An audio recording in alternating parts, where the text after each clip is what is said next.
When the country's most populated state starts running low on electricity, that is a major concern. California set records in 2022 for energy demand, and when that happens, we start hearing terms like flex alert, emergency energy alert, rotating blackouts. What do they all mean? How does it all work?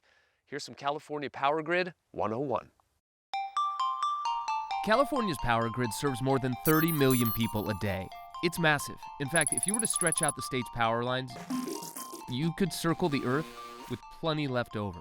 Tracking all of that is CAISO, the California Independent System Operator. So we're responsible for making sure that there is a balance between the supply and demand of electricity 24/7, 365 days a year. Think of them kind of like the ones directing traffic, or in this case, the state's electricity from inside this room. And during a heat wave, that's no easy task. Those folks are monitoring just hundreds and hundreds of different variables. In the actual heart of the control center, the mood is one of, I would say, sort of intense focus, and I think the best efforts to stay calm. And during hot weather, things always get craziest right around the same time of day.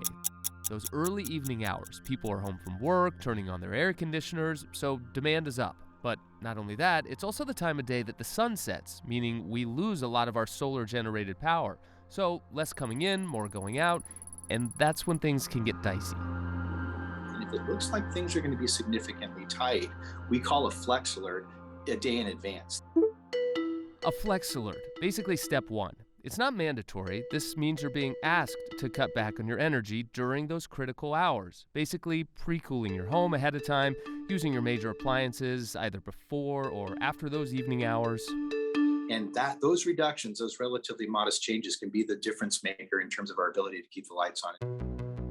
But if that's not enough, that's when California moves into what's called an emergency energy alert.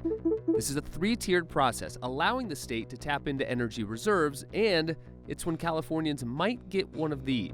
That text message that went out to millions of Californians that day in September 2022 when the state broke its all-time record for energy demand.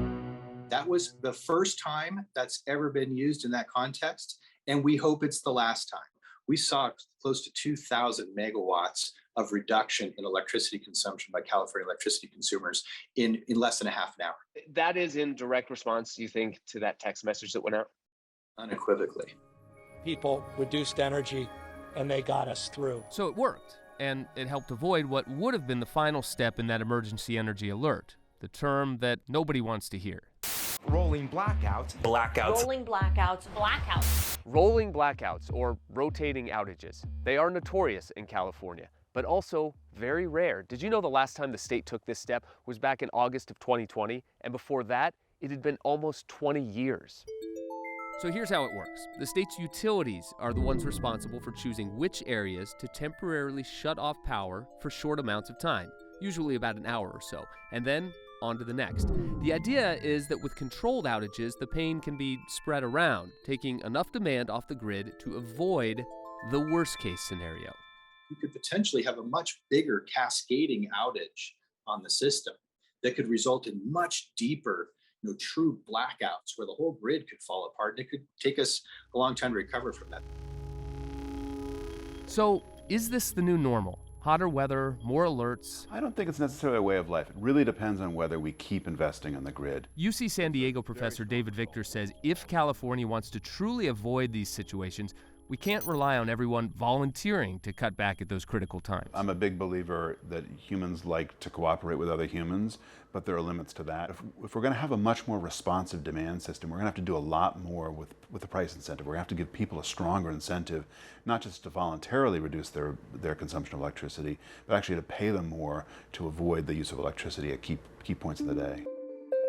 And that is exactly what CAISO is working on right now. Voluntary programs that people could opt into. One of them in the works would involve your thermostat automatically going up a few degrees when cuts are needed.